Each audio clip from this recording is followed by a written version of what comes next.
Hello everyone, a very good morning to all of you. So here we are going to start lesson number 1 of your English literature, that is C, Expressions, a course book of communicative English. Lesson number 1 हम start करने वाले हैं.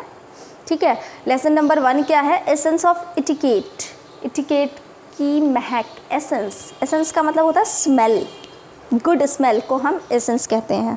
Fine, let's see इस lesson में हम क्या पढ़ने वाले हैं. सो एटिकेट्स के बारे में, एटिकेट्स क्या होता है और हमें कौन से एटिकेट्स कहाँ पे फॉलो करने चाहिए, ये सारी चीज़ें इस लेसन में हैं. So let us go through the lesson. Etiquettes means the formal rules of correct or polite behavior in the society or among members of particular profession. Etiquette का मतलब क्या होता है कि फॉर्मल रूल करेक्ट और polite behaviour के लिए जो हमारी सोसाइटी के लिए बहुत इम्पॉर्टेंट है, पर्टिकुलर प्रोफेशन है हमारे. An individual is required to behave differently during his intercourse with different people.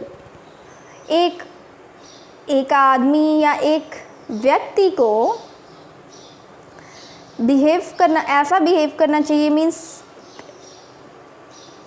बहुत ही अलग बिहेव करना चाहिए जब वो अलग तरीके के लोगों से कम्युनिकेट कर रहा हो. कम्युनिकेशन जब उसकी हो रही हो अलग लोगों से, तो उसे अलग टाइप का बिहेव करना चाहिए. For example, your behaviour with your mother is quite distinct. Example बता रहा है कि आपकी मदर के साथ आपका जो बिहेव होता है वो बहुत ही डिफिनेट होता है from the one you have with your father और twin in the same way. So जैसा आप अपनी मम्मी के साथ बिहेव करते हो, आप अपने फादर के साथ ही वैसा बिहेव नहीं करते होगे, I am damn sure. And in the same वे, जैसा आप अपने भाई बहनों के साथ बिहेव करते हो, you can not behave with your teachers and friends alike. आप अपने टीचर्स और अपने फ्रेंड्स के साथ भी वैसा बिहेव बिल्कुल भी नहीं कर सकते.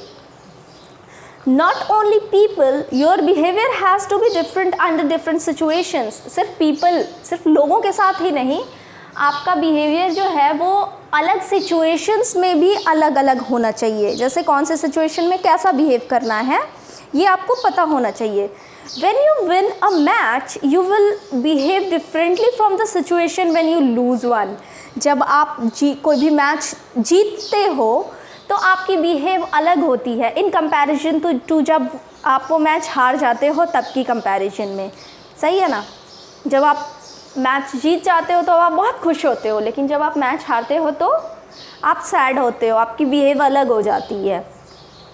Similarly you will behave differently when a friend tells of his fine success in competition from the one which he tells a sordid tale of his having lost in pose.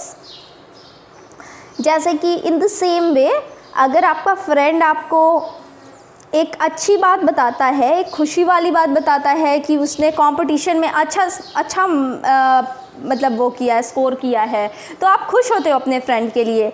लेकिन वहीं पे अगर वो आपको एक ऐसी इंसिडेंट्स बताता है जिसमें कि सॉर्डेड का मतलब होता है कि अनप्लीजेंट, मतलब जो कि खुशी वाली चीज़ नहीं है, एक ऐसी अनप्लीजेंट चीज़ बताता है कि उसने अपना पर्स खो दिया है, ही लॉस्ट हिज पर्स, तो आप इस चीज़ के लिए बहुत दुखी होते हो.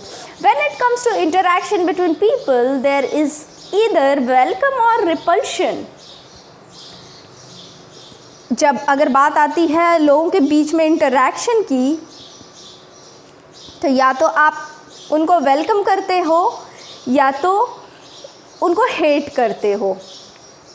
Different moods specify the kind of behavior that you owe to follow in particular situation.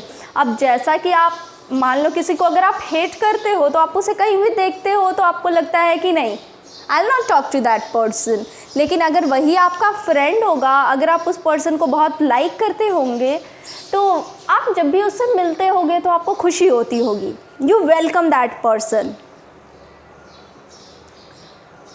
Good etiquette raises a man in esteem of other people. अच्छा एटिकेट जो होता है वो एक आदमी के लिए अच्छी ओपिनियन मतलब आप किसी के बारे में भी गलत नहीं सोचते हो, गलत नहीं कहते हो, उसको हम गुड एटिकेट कहते हैं, ठीक है। It adds to his personality and improves his self confidence. वो आपकी पर्सनैलिटी, वो एक गुड एटिकेट वो होता है जो किसी की पर्सनैलिटी को इम्प्रूव करता है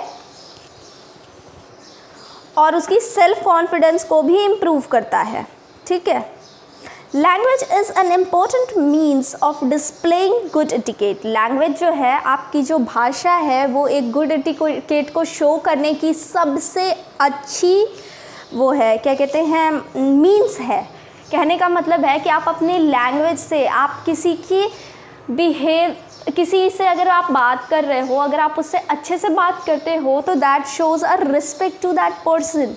और वही अगर आप उस पर्सन से बुरे तरीके से बात करते हो तो वो भी सोचेगा कि ये बच्चा बहुत ही बेकार है। किसी भी चीज़ को कहने के दो तरीके होते हैं। अगर आप किसी चीज़ को डायरेक्टली बुरा बोल देते हो तो दैट इज़ वेरी बैड, और अगर वो आप एक पोलाइट तरीके से बोलते हो, अगर आप किसी की गलती भी बताते हो, अगर पोलाइट तरीके से बताते हो, तो वो एक अलग ही आपकी इमेज के लिए एक अलग ही वो होता है, उसमें एक स्टार ऐड कर देता है आपकी पर्सनालिटी को, अगर आपका बिहेवियर अच्छा है तो, ठीक है। Education is great quality and as you acquire more of it should be reflected in your conduct. अगर आप एजुकेटेड हो, एजुकेशन क्या है, एक बहुत ही अच्छी क्वालिटी है, और अगर आप एक अच्छे एजुकेटेड पर्सन हो तो वो आपकी कंडक्ट का मतलब होता है कि आपके नेचर, बिहेवियर में वो चीज़ रिफ्लेक्ट होनी चाहिए, मतलब दिखाई देनी चाहिए लोगों को कि हाँ आप एजुकेटेड हो। एजुकेटेड का मतलब ये नहीं होता है कि आप पढ़े लिखे हो तो सबके साथ बुरा बिहेव करोगे। आपको, अगर आप एजुकेटेड हो, अगर आप पढ़ाई कर रहे हो, पढ़े लिखे हो, तो आपको ये चीज़ का पता होना चाहिए कि क्या सही है और क्या गलत है, आपको किसके साथ किस तरीके की बिहेव करनी है, ये चीज़ें आपको पता होनी चाहिए। Then you are educated only. It is important that an educated individual behaves himself as befitted to an occasion.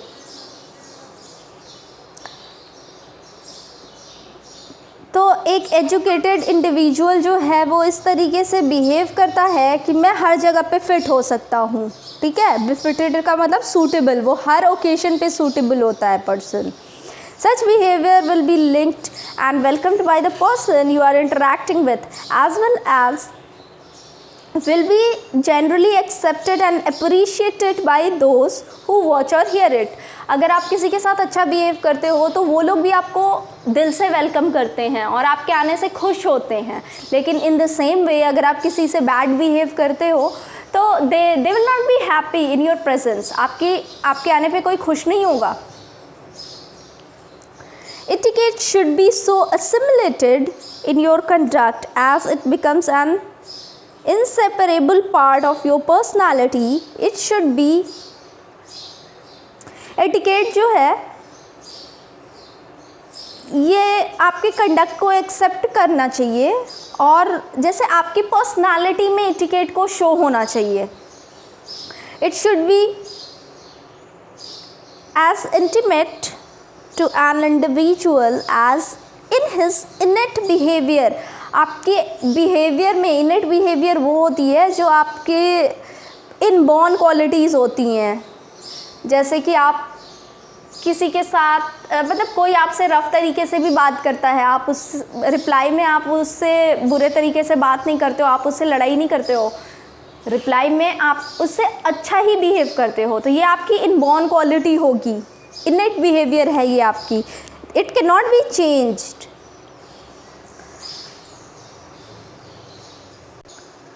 So ये जो है ये हम etiquette के बारे में पढ़ रहे हैं and we will talk about rest of the lesson in the next class। आज के लिए इतना ही है and in the next class हम यहाँ से मतलब इसके आगे हमें और क्या क्या चीज़ें पढ़नी हैं इस लेसन में etiquette के बारे में वो आपको पता चलेंगी, ठीक है। So that is all for today. Thank you so much everyone.